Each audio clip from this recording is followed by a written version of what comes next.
नमस्कार. तुमचं सर्वांचं फॉर्मॅट आखून तयार असेल. प्रॉब्लेम समोर असेल. तुमच्या प्रॉब्लेममध्ये बघायचं आणि एक एक आयटमचं आपण आता पोस्टिंग करत जायचं आहे. ट्रायल बॅलन्समध्ये पहिला आयटम आहे कॅपिटल, नेणे आणि काणे. आपण टिकमार्क बघा कशाला केली, फक्त कानेला केली. नेणेचं कॅपिटल इनरच जाणार. नेट लॉस म्हणजे नेट प्रॉफिट नेट लॉस काय येईल त्याच्यासाठी एक लाईन आपण ब्लँक सोडणार आहे आणि ड्रॉइंग दिले, ड्रॉइंग पण त्याच्यासाठी एक लाईन आपण सोडणार आणि त्यानंतर कानेचं नाव लिहिणार आहे. त्यानंतर दुसरा आयटम बघा काय दिलं आपल्याला, डेटर्स. डेटर्स ही आपली असेट आहे, त्यामुळे हे बॅलन्स शीटच्या असेट साईडला सन्ड्री डेटर्स गेले. त्यानंतर सन्ड्री क्रेडिटर्स. सन्ड्री क्रेडिटर्स ही आपली लायबिलिटी. ही बघा बॅलन्स शीटच्या लायबिलिटीला सन्ड्री क्रेडिटर्स आले. त्यानंतरचा आयटम बघा ट्रायल बॅलन्सला रेंट दिलं आहे 10,000 आणि ब्रॅकेटमध्ये सांगितलं आहे 10 मंथ्स, म्हणजे ही हिडन ॲडजस्टमेंट आहे. रेंट हे प्रॉफिट लॉसच्या डेबिटला, इनरला 10,000 आले बघा. रेंट आयटम प्रॉफिट लॉसच्या डेबिटला, आणि ही इनरला अमाऊंट आली. त्यानंतर स्टॉक आहे 1 एप्रिल 2018चा, म्हणजे ओपनिंग स्टॉक. हा ट्रेडिंग अकाउंटच्या डेबिट साईडला गेला. पुढचा आयटम बघा प्रिमायसेस. प्रिमायसेस म्हणजे आपली असेट आहे, बॅलन्स शीटच्या असेटला प्रिमायसेस आले. त्यानंतर सॅलरी. सॅलरी प्रॉफिट लॉसच्या डेबिटला टिकमार्क आहे म्हणून इनरला आलं. त्यानंतर डिस्काउंट. मग अशा आपण बघितलं डिस्काउंट हा आयटम दोन्ही साईडला आहे. जो डेबिटला आयटम असेल तो प्रॉफिट लॉसच्या डेबिटला येणार आणि जो क्रेडिटला आहे तो प्रॉफिट लॉसच्या क्रेडिटला, दोन्ही साईडला डिस्काउंट आले. त्यानंतर मोटर व्हेकल. मोटर व्हेकल ही आपली असेट आहे. त्यानंतर सेल्स ट्रेडिंग अकाउंटच्या क्रेडिटला, रिटर्न आहे त्यामुळं इनरला आला. परचेसेस ट्रेडिंग अकाउंटच्या डेबिटला, त्याला पण रिटर्न आहे, इनरला अमाऊंट आली. त्यानंतर वेजेस. वेजेस हे पण डायरेक्ट आहे, प्रोडक्शनचा खर्च आहे, ट्रेडिंग अकाउंटच्या डेबिटला टिकमार्क आहे म्हणून इनरला. त्यानंतर ऑफिस एक्सपेन्सेस. ऑफिस एक्सपेन्सेस हे प्रॉफिट लॉसच्या डेबिट साईडला. पुढचा आयटम बघा बँक ओव्हरड्राफ्ट. बँक ओव्हरड्राफ्ट ही आपली लायबिलिटी आहे, लायबिलिटीला आली बँक ओव्हरड्राफ्ट. त्यानंतर रिटर्न दिलेत. आता रिटर्न म्हणजे परचेस रिटर्न आणि सेल्स रिटर्न. डेबिट कॉलममध्ये आहेत 5,500, हा सेल्स रिटर्न, सेल्समधून लेस झाला. आणि क्रेडिट कॉलममधला रिटर्न हा परचेस रिटर्न, परचेसेसमधून लेस झाला. दोन्हींच्या अमाऊंट आउटरला वजाबाकी करून आल्या. त्यानंतरचा आयटम आहे प्रॉव्हिडंट फंड इन्व्हेस्टमेंट, असेटला आहे. त्यानंतर cash in hand. Cash in hand asset आहे.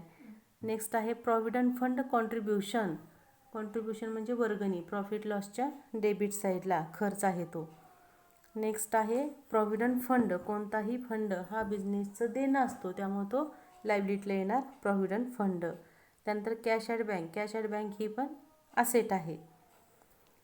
नेक्स्ट आयटम आहे interest on provident fund investment. Interest on PF investment हे देणं लागतं म्हणून प्रॉव्हिडंट फंडामध्ये ॲड, आणि ॲड करून आउटरला बॅलन्सिंग फिगर या ठिकाणी काढून घ्यायची आहे.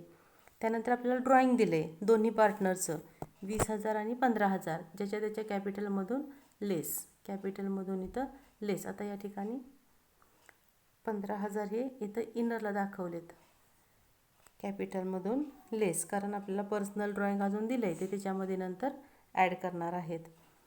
त्यानंतर बॅड डेट्स आहे. ट्रायल बॅलन्समधले बॅड डेट्स हे ओल्ड असतात. प्रॉफिट लॉसच्या डेबिटला फॉर्मॅटमध्ये पहिल्यांदा 2 बॅड डेट्स किंवा त्याला ओल्ड बॅड डेट्स असंही म्हटलं जातं. त्यानंतर RD दिला आहे 3,700, क्रेडिट कॉलममध्ये अमाऊंट आहे. ट्रायल बॅलन्समधला RDD हा ओल्ड असतो, त्यामुळे तो बॅड डेट्समधून लेस होत असतो. आता हिडन ॲडजस्टमेंट बघूया आपण. पहिल्यांदा रेंट दिले आहे आपल्याला 10 महिन्याचं. मग असे पण आपण बघितलं 10 महिन्याचे 10,000 म्हणजे एका महिन्याचे 1,000. 10 महिन्याचे पैसे दिले, 2 महिन्याचे दिले नाही, तेवढं देणं राहिलं आउटस्टँडिंग. रेंटमध्ये इथं ॲड आउटस्टँडिंग 2,000 आणि लायबिलिटीला आउटस्टँडिंग रेंट आहे ते 2,000 रुपये त्याचा इफेक्ट होईल. त्यानंतर आपल्या प्लेन ॲडजस्टमेंट दिलेले आहेत. त्याच्यात पहिली ॲडजस्टमेंट बघा काय दिली आपल्याला, क्लोजिंग स्टॉकची आहे. किती अमाऊंट सांगितली, 3,60,000. पहिला इफेक्ट ट्रेडिंग अकाउंटच्या क्रेडिटला आणि दुसरा इफेक्ट बॅलन्स शीटच्या असेटला. या पद्धतीनं क्लोजिंग स्टॉकचे इफेक्ट झाले. त्यानंतर दुसरी ॲडजस्टमेंट आहे आउटस्टँडिंग वेजेस आणि सॅलरी किती 2000. मग सॅलरी आणि वेजेसचे पैसे दिले नाहीत, वेजेसमध्ये ॲड होणार आणि सॅलरीमध्ये पण ॲड होणार. दोन्ही पर्टिक्युलर आयटममध्ये ॲड करून आउटरला इकडं बॅलन्सिंग फिगर येणार आहेत. आणि ते पैसे आपण दिले नाही, देणं आहे म्हणजे लायबिलिटीला आउटस्टँडिंग एक्सपेन्सेस आणि त्याच्या अंडर आयटम आणि ही टोटल पुन्हा आउटरला घ्यायची आहे. त्यानंतर 3 नंबर ॲडजस्टमेंट आहे depreciate motor vehicle at the rate 5% per annum. Motor व्हेकलवरती डेप्रिसिएशन बघा 3,70,000वर 10% 37,000 येईल आणि 5% 37,000 हे 10% आणि मग त्याच्या निम्म किती तर 18,500 हे 5% येत आहेत. तेवढे 18,500 इथं लेस झाले, आउटरला बॅलन्सिंग फिगर वजाबाकी करून आली आणि तेवढे 18,500 आपला लॉस होतो आहे. म्हणून तो प्रॉफिट लॉस अकाउंटच्या डेबिट साईडला to depreciation on motor vehicle या पद्धतीने त्याचा इफेक्ट होणार आहे. त्यानंतर नेक्स्ट ॲडजस्टमेंट बघा 4 number write off bad debts ₹5,000 म्हणजे हे न्यू बॅड डेट्स आहेत. 2 ठिकाणी इफेक्ट होणार आहे. एक म्हणजे बॅड डेट्समध्ये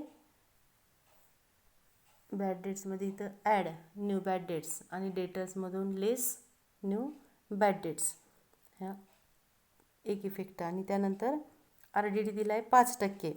आता जेव्हा 5% येतं तेव्हा ही जी वजाबाकी करून बॅलन्सिंग फिगर आली त्याच्यावर 5% काढायचं.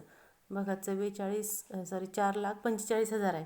मग एक जर झिरो आपण सोडला तर किती राहणार 44,500 हे 10% आले आणि आपल्याला RDD पाहिजे किती 5%. म्हणजे ह्या 44च्या निम्म 22 होईल आणि 500च्या निम्म 250 होणार म्हणजेच 22,250. इथं बघा RDD लेस झाला आणि इकडं पण फॉर्मॅटमध्ये बॅड डेट्सच्या न्यू RDD म्हणून इथं 22,250 येणार आहे.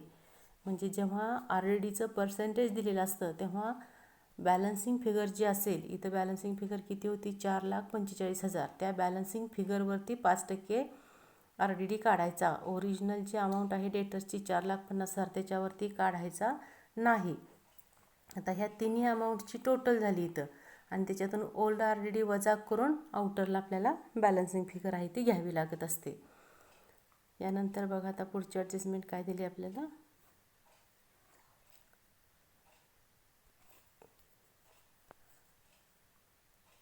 लास्ट ॲडजस्टमेंट बघा Kane withdrew goods of ₹6,000 for personal use.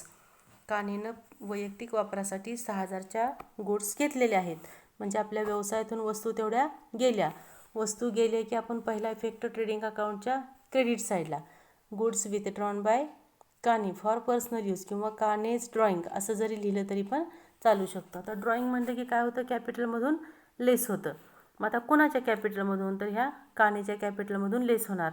Already trial बॅलन्समध्ये दिलेले ड्रॉइंग हे 15,000 आणि आत्ताच्या ॲडजस्टमेंटमधले 6,000 असे टोटल 21,000 रुपये इथं वजा केले. जरी आपण सेपरेट 2 वेळा पहिल्यांदा ट्रायल बॅलन्सचे 15,000 वजा केले आणि त्यानंतर ॲडजस्टमेंटमध्ये ड्रॉइंग 6,000 रुपये वजा केले तरीही इफेक्ट त्या ठिकाणी बरोबर दिला जातो. या पद्धतीनं आपले इफेक्ट या ठिकाणी होत आहेत. आता यानंतर काय करायचं असते आपल्याला प्रॉब्लेम क्लोज करायचा आहे. प्रॉब्लेम क्लोज करताना पहिल्यांदा आपण ट्रेडिंग अकाउंट विचारात घेणार. क्रेडिट साईड जास्त आहे दोन्हीकडे मांडली. इथं बॅलन्सिंग फिगर कशी काढायची ह्या एक किती टोटल आपली किती आलेली आहे 12,01,000. त्या टोटलमधून हे 3 अमाऊंटच्या टोटल वजा करायच्या म्हणजे बरोबर बॅलन्सिंग फिगर येणार ती आपली ग्रॉस प्रॉफिट. तो ग्रॉस प्रॉफिट इकडं आपण ब्रॉड डाऊन केला. डेबिटला फरक आला की क्रेडिटला ट्रान्सफर केला जातो आणि त्यानंतर प्रॉफिट लॉस अकाउंट बघायचा. आता इथं प्रॉफिट लॉस अकाउंटची डेबिट साईड जास्त आहे ती दोन्हीकडे मांडली. इथं बॅलन्सिंग फिगर आली. आता ह्या बॅलन्सिंग फिगरला क्रेडिटला आले बरोबर का, त्यामुळे आपण त्याला काय म्हणणार आहे तो नेट लॉस आहे. कारण इकडची डेबिटची साईड म्हणजे खर्चाची आहे, क्रेडिटची साईड म्हणजे आपली इन्कमची आहे. खर्च आपला इथला जास्त आहे आणि इन्कम आपलं कमी आहे म्हणून आपला झाला काय तर नेट लॉस. आणि जर नेट लॉस झाला तर तो काय नेट लॉस होते किंवा नेट प्रॉफिट होते तो पार्टनर्सनं त्यांच्या रेशोमध्ये आपल्याला डिस्ट्रीब्यूट करावा लागतो. त्यामुळे आता बघा याचं डिस्ट्रीब्युशन कसं करायचं. किती अमाऊंट आहे आपली 2,13,000 13,750 याचं डिस्ट्रीब्युशन आपल्याला रेशोमध्ये करायचं आहे. पहिल्याच लाईनमध्ये प्रॉब्लेममध्ये आपल्याला रेशो दिलेला आहे. वहीमध्ये बघा तुम्ही रेशो किती सांगितला आहे, 6:4. म्हणजे याची टोटल काय झाली तर 10. म्हणून ह्या अमाऊंटला कितीनं डिवाईड करायचं आपण तर 10नं. 10नं डिवाईड केलं की बरोबर 1 झिरो गेला. मग आता राहतं किती 21,375. ह्याला 6नं एकदा गुणायचं आणि 4नं एकदा गुणायचं आहे. 6नं गुणलं की नेनेचा रेशो येणार आणि त्याच अमाऊंटला 4नं गुणलं की कानेचा त्या ठिकाणी अमाऊंट येणार आहे. आणि ह्या दोन्ही अमाऊंट परत आपल्याला काय करायचे असतात तर कॅपिटलमध्ये. आता नेट लॉस आहे म्हणून कॅपिटलमधून काय करायच्या लेस करायच्या, ज्याच्या त्याच्या कॅपिटलमधून लेस. मग हे नेट लॉस वजा करून फिगर आली, पुन्हा ड्रॉईंग वजा करून ही आउटरला फिगर आली. इथं पण सेम खाली कानेला पण सेम होणार आहे, वजाबाकी करून अमाऊंट पुन्हा वजाबाकी करून आउटरला बॅलन्सिंग फिगर. आणि शेवटी बॅलन्स शीटची लायबिलिटी साईड आणि असेट साईड ह्या दोन्हीच्या टोटल जेव्हा सेम येतात तेव्हा आपला प्रॉब्लेम हा त्या ठिकाणी टॅली होत असतो. या पद्धतीनं प्रॉब्लेम तुम्ही सोडवा आणि काही शंका असेल तर विचारा. धन्यवाद.